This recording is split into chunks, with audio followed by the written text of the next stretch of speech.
And welcome back to Varsity Sports Now. Well, Bismarck is already home to one track and field dynasty, and the foundation for another is pretty much complete. The Bismarck boys have won 10 consecutive Class A titles, while Century has taken home the last 3 on the girls' side. Both of those programs will be looking to extend their respective reigns this weekend in Bismarck at the North Dakota State Track and Field Meet. For more on that, we bring in our resident track and field expert, Alex Heinert. Alex, let's start on the girls' side in Class A.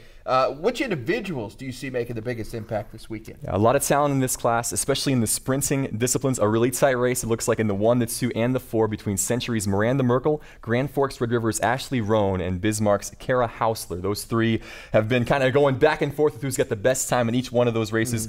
Those will be fun to watch when we get going this weekend. Michaela Orr of Jamestown, top hurdler in the state. She's run under 44 seconds in the 300-meter hurdle. She's got a chance to sweep those events.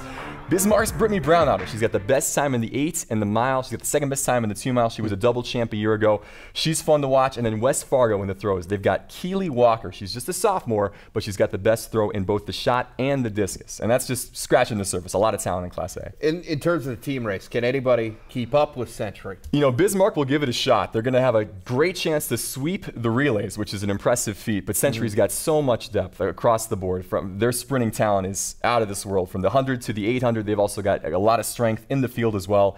I think it's going to be 4 in a row for the Patriots. All right, let's switch over to the boys division now. Class A, some all-time caliber athletes in this class. We've talked a lot about several of them on this show throughout the course of the spring.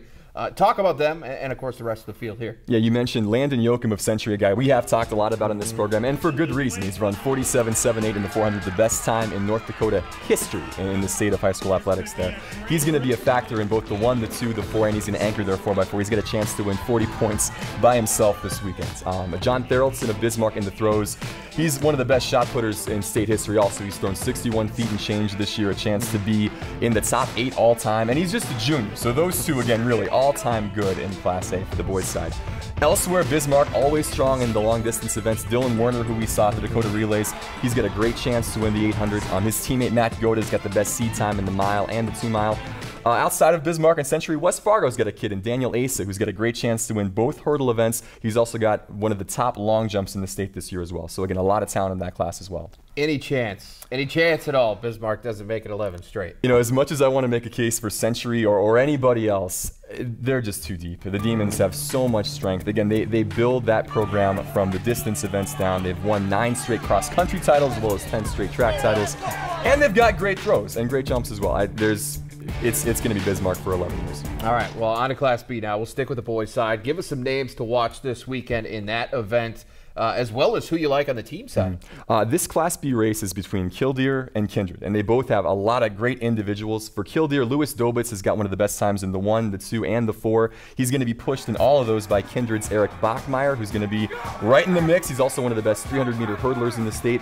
There's just a lot of depth between those 2 schools. Another name, by the way, from Ellendale, Kellerman Hinton. He's got one of the best long jumps in the state, but he's also almost an all-time great triple jumper. He's gone 46 feet this year, a chance to break a state record coming up at the meet this weekend. Finally, Class B girls, some great athletes, of course, in this division as well, but especially on the sprint side of things. I mean, these are some of the top times in the entire state, regardless of class. Yeah, that's right. Yeah, Central Cass has got a girl, Gabby Grumish, the top 100 time in the state, regardless of class this year. She's running that 12.3 range, which is really impressive. Partial has a girl in Alexis Woods, who's running sub 57 quarters. Again, those 2 are. Doesn't matter if you're from a smaller school, that's outstanding stuff. Also, Kayla Hohalter of Carrington. This is a girl in the discus that she won that event a year ago. She's ranked 2nd this year, but she has really improved in both the shot and the javelin. She's got 20 feet on her competition in that event. And also, Asha Smith of Watford City. She's got a chance to win 3 events in the 8s, the mile, and the 32. Of all the classes, there's 4 of them, A, B, boys, girls. You think this might be the tightest team race of all, am I right? This one's wide open, and this is a complete coin flip. Carrington has won the last 2 championships in this division, but the Cardinals, even though they've got a lot of strength in the throws, they're down a bit on the track side of things. So that title really is up for grabs. Watford City, like I mentioned, Smith is going to win potentially 30 points by herself. They've got a great triple jumper in Ricky Lindley as well, who's going to earn some points for them. Hillsborough Central Valley has got a lot of depth. Rachel Drybaugh's got a chance to place in each of the sprinting events. They've got some good relays as well, and some kids in the field events too who should be a factor. You know, it's just a complete toss-up. Hazen was runner-up a year ago. They could finish in the top 3. If you're going to push me, I would say Hillsborough, Central Valley, but I have absolutely no confidence in that. We're going to see how accurate those predictions are next weekend. Look forward to it. It should be a great weekend in Bismarck, and we look forward to seeing the highlights here next week. Yeah, absolutely. Varsity Sports Now. Thanks a lot, Alex. Yeah, thanks, Joe. All right, well, you can stand however you want in the batter's box, but the biggest component to being a good hitter is a solid swing. And thanks to technology, you can improve yours without even picking up a bat. Stay tuned. Data Tips is next. Varsity Sports Now, presented by Shields.